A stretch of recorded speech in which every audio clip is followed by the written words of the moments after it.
우리는 물론 미국도 발걸음이 빨라지고 있는데요. 과거 직접 평양을 찾아서 김정일 위원장을 만났던 정동영 전 통일부 장관과 함께 전망해 보겠습니다. 어서 오십시오. 네, 안녕하세요. 오늘 민주평화당 의원 호칭으로 안 가고 오늘 전 통일부 장관 호칭으로 모셨습니다. 네.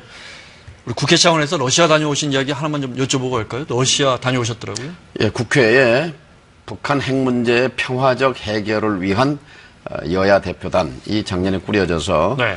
작년 말에 미국에 가서 전쟁은 절대 안 된다. 그다음에 중국에 가서 역할 좀 해라.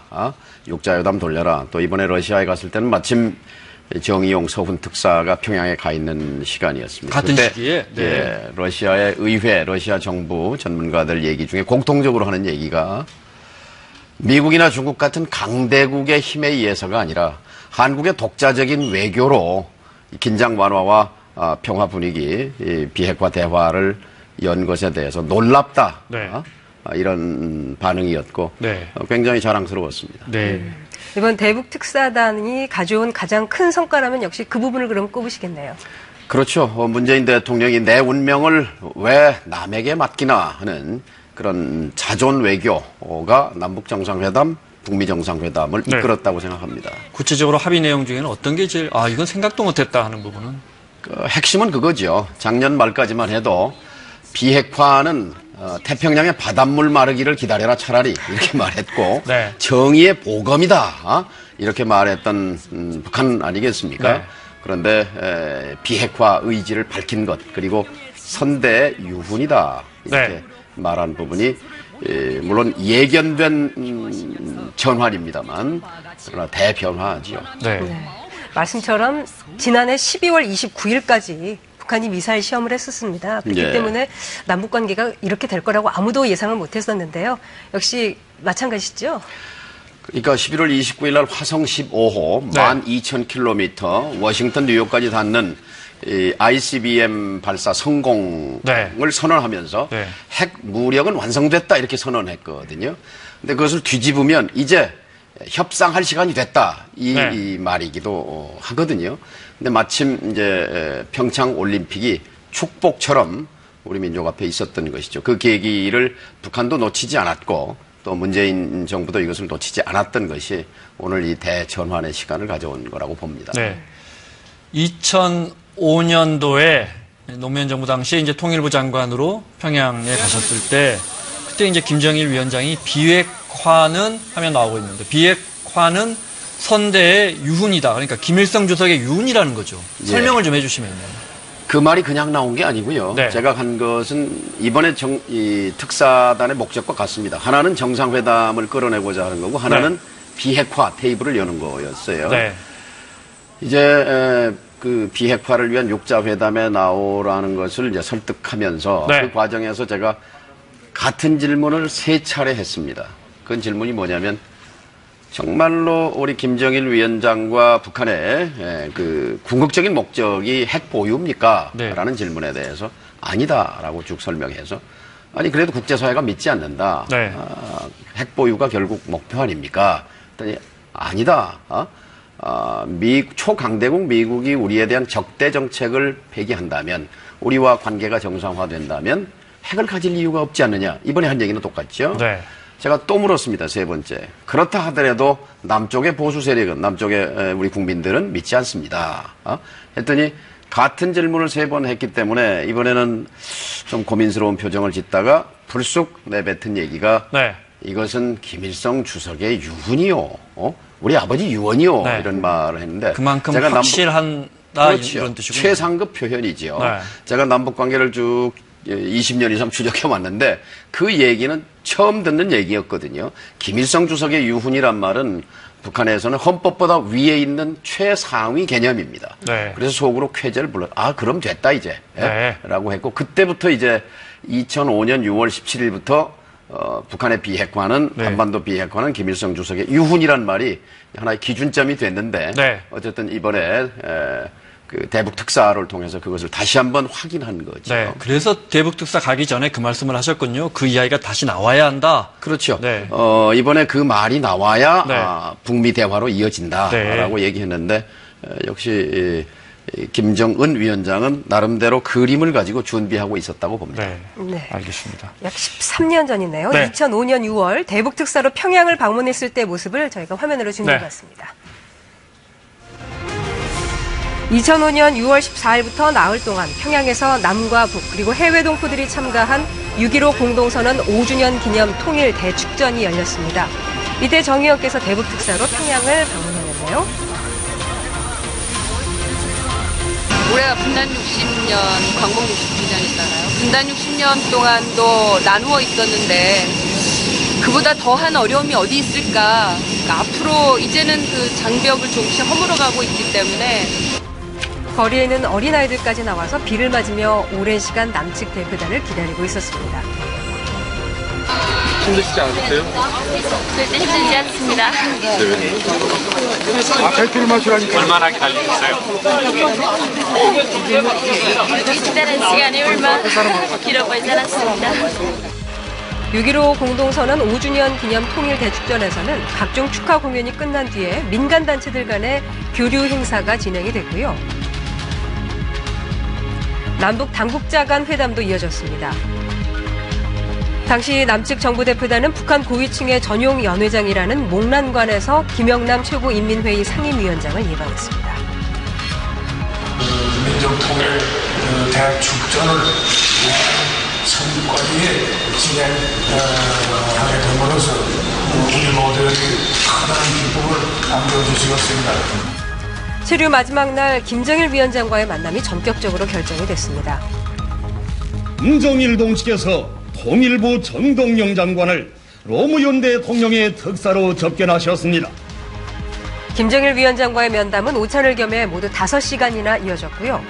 면담 후 발표 내용은 북핵 문제와 남북관계 새 국면을 예고하는 것이었습니다. 미국이 북을 상대로 인정하고 존중한다면 그리고 그것이 확고하다면 7월 중에라도 육자회담에 복귀할 수 있다.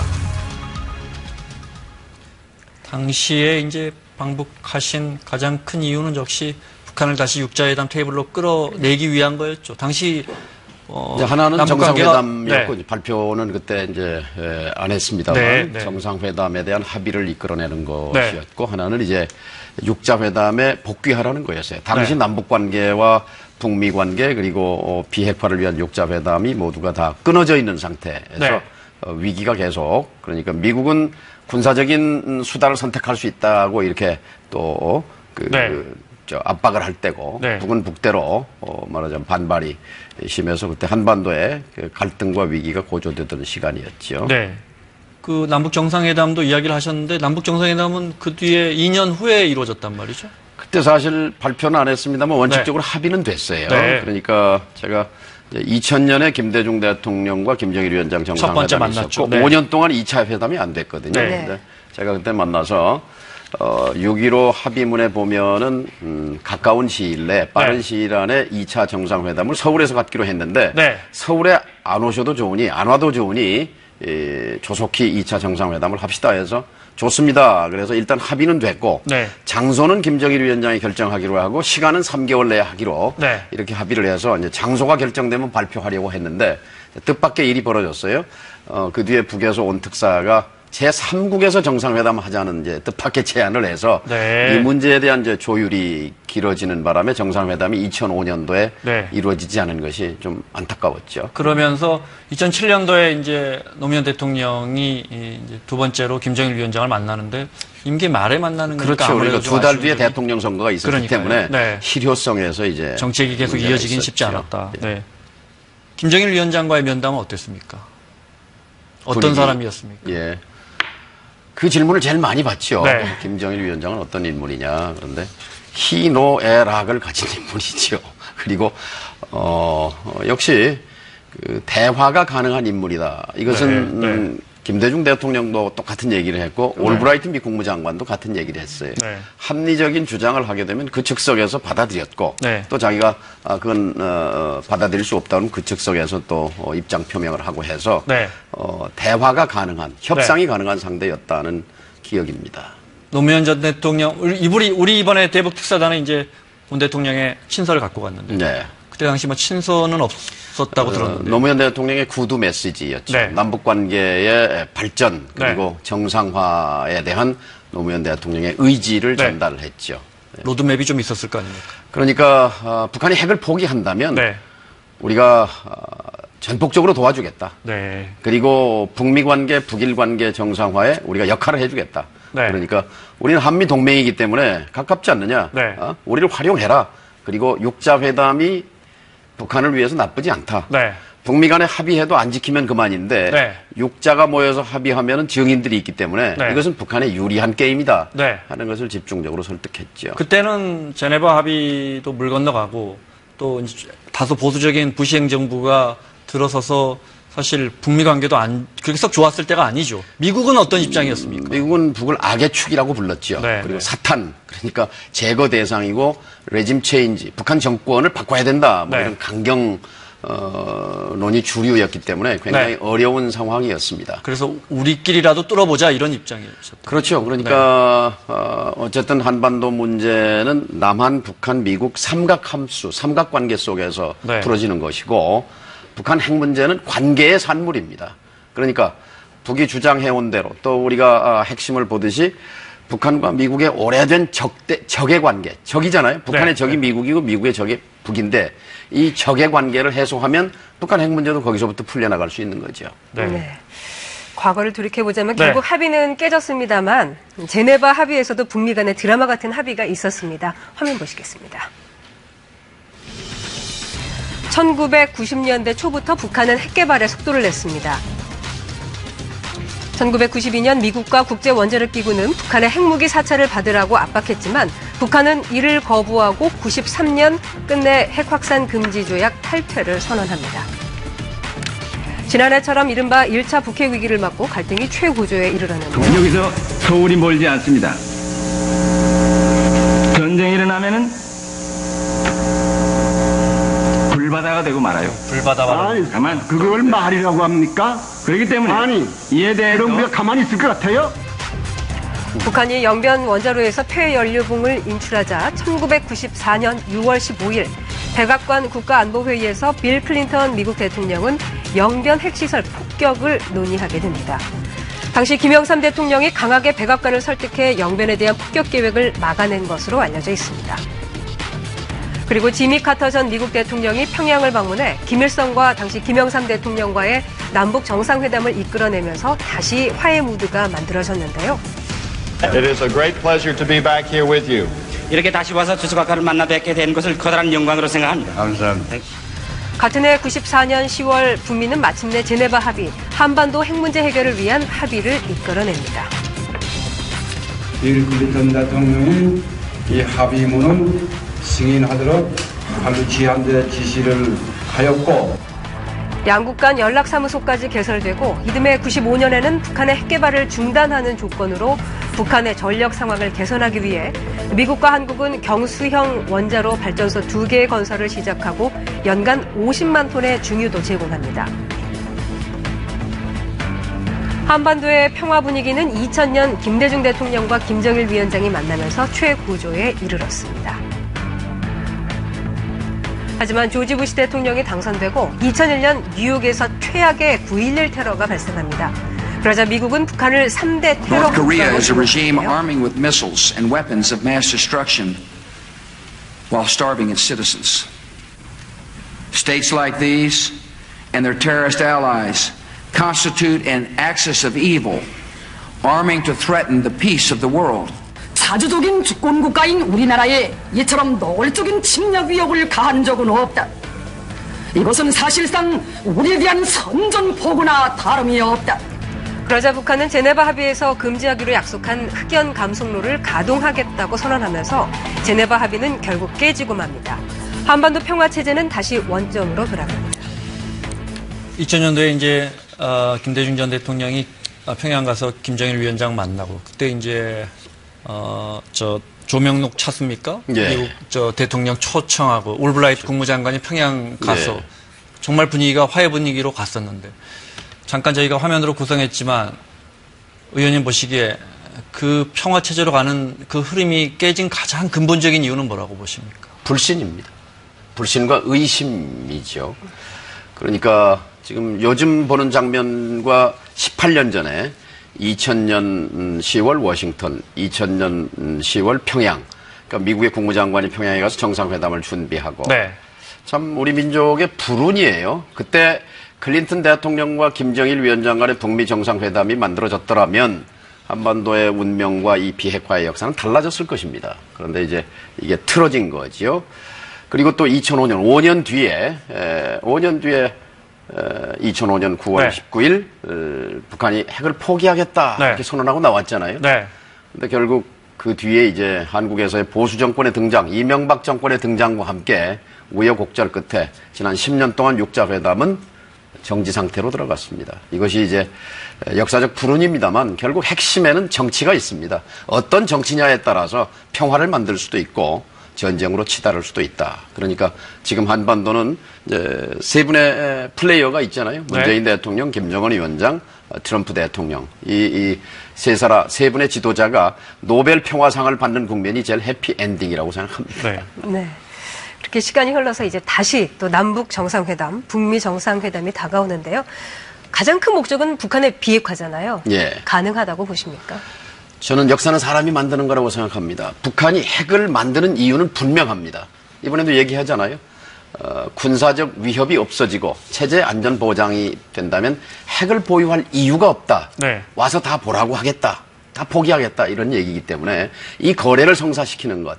북이 원하는 군사적 위협, 자신들이 위협을 느끼지 않고 체제 안전 보장을 느끼게 하고 또 우리가 원하는 북한의 핵무기를 다 포기하게 하고 그것을 가서 구체적으로 확인하고 하는 것을 이제 남북 정상회담 또 북미 정상회담 과정을 통해서 만들어내야 하는 거죠. 북한이 구체적으로 뭘 요구할 걸로 보이세요? 북한은 평화체제를 원합니다. 평화체제라는 것은 적과 적의 관계가 아니라 북한과 미국의 관계가 이제 우방이 되는 겁니다. 친구가 되는 겁니다. 그럼 친구가 됐는데 핵이 필요 없는 거지요. 그럼 평화체제로 가기 위한 일정표는 나와 있어요. 우선 6.25의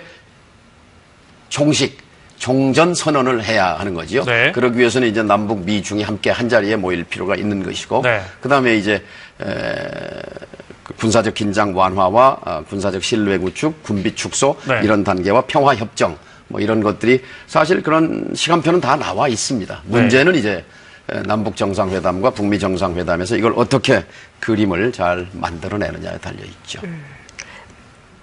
또 한 명의 플레이어라고 아까 표현을 하셨는데요. 트럼프 대통령은 어떤 거를 원하고 어떤 거를 받아내려고 할까요? 업적을 원하겠죠. 11월에 중간선거가 있습니다. 그래서 트럼프 대통령은 전에 대통령들이 못한 오바마, 부시, 클린턴 대통령이 못한 일을 내가 해냈다라는 자기 인정 욕구가 강한 분이고 또 그것을 적절하게 문재인 대통령이 이런 국면을 만든 건 트럼프 대통령이 공이다 이렇게 자꾸 계속 강조하고 세운 있죠. 것은 그건 뭐 적절한 일이라고 생각합니다.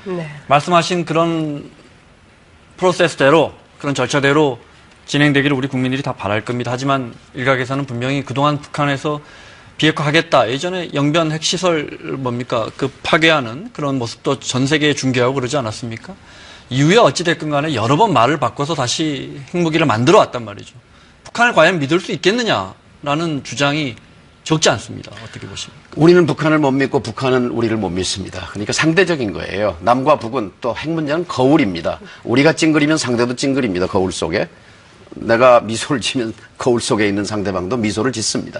결국 그 신뢰는 만들어 가는 것이고 이 큰 그림에서 봤을 때 한반도의 냉전 해체, 냉전 종식. 지구본을 돌려놓고 보면은 지구상의 어떤 국경선에 지뢰밭과 철조망을 깔아놓은 데는 여기밖에 없지 않습니까? 이것을 이제 걷어내는 냉전 해체가 한반도 비핵화와 동의어라고 생각합니다. 앞서 말씀하신 것처럼 뭐 평화체제까지 말씀하셨는데 그게 이제 문재인 대통령이 지난해 7월 베를린 선언에서 말한 한반도 평화협정, 뭐 그 맥락이 같은 것 같습니다. 끝으로 노무현 정부의 통일부 장관으로서 지금 정부에 특히 남북 정상회담을 앞둔 지금 정부의 조언을 좀 해주신다면요. 역지사지입니다. 그리고 통 큰 접근이 지금 시점에서 가장 필요합니다. 김정일 위원장도 그렇고 아들도 그렇고 가장 아랫사람 자기 부하들로부터 들어서 기분 좋은 얘기가 우리 지도자는 통이 큰 지도자다 하는 얘기입니다. 그러니까 이 핵을 내려놓는 거야말로 통 큰 결단 아니겠습니까?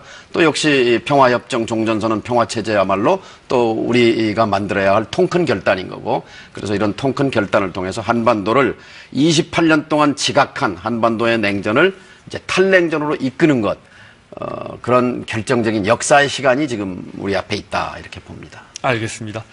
자, 전 통일부 장관이셨던 민주평화당 정동영 의원과 함께했습니다. 오늘 고맙습니다. 네, 감사합니다.